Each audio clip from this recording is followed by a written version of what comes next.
Kolo Yesu Mashia esengwa motema na ngai lelo na temi liboso ya mwana na yo Shusha. Ciao.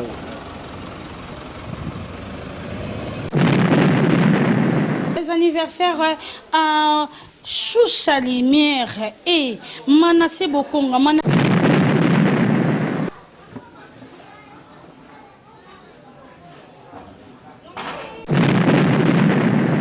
Parabéns na yo, nyoso malamu. Tamba batisaso na we zangi.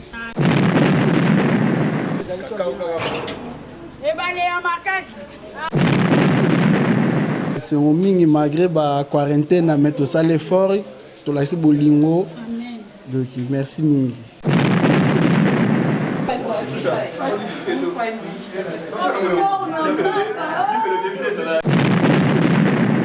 Feliz aniversário, mamãe, que Deus te abençoe. Dá beijo, né?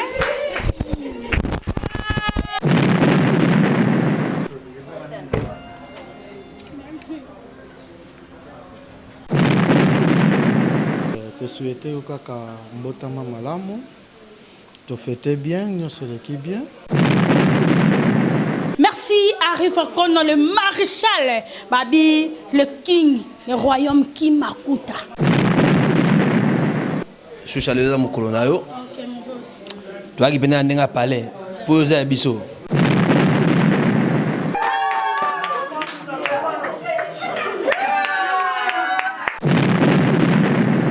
Loko là, aux amants, aux grandes dames, aux journalistes, à mboka, tant que bengisi batu o yebi qu'il faut bengisa, donc tout que zanga te kuya un événement na yo, nzambe d'abord, apambola yo, abagisela yo belé.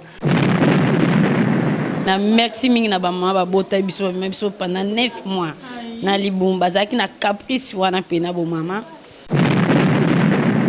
Feliz aniversário do que da mamãe, porque eu lhe considero como família. Sim. Não posso polarizar a ela, porque essas coisas é do mundo.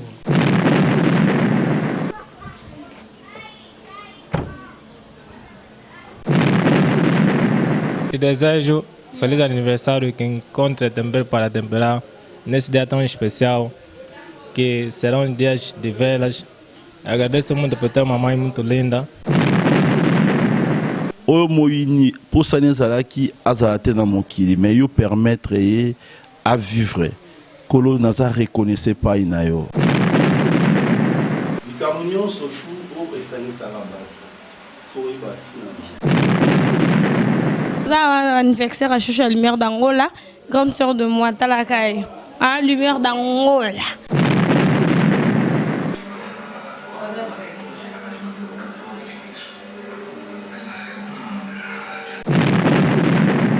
Desejo a ela feliz aniversário, que Deus te dá mais fôlego de continuar força e continuar força do teu trabalho, que Deus mete, de jeito que você tem essa luz, que Ele coloque essa luz no trabalho também.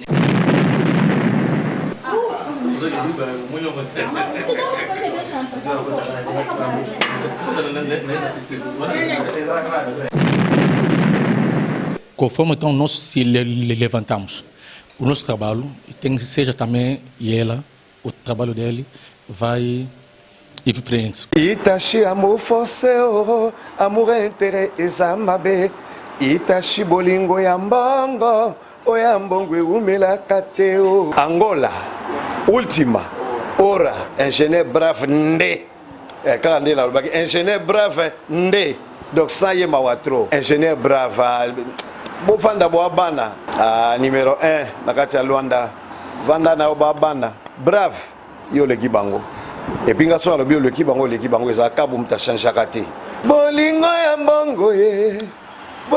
mbongo soki olandi brave oyo et pas ya zela kango ebite mosusu mbongo ya kodia aloboti kolanda ka brave ka boye ngulu boni bokanga kaka Angola ultima ora.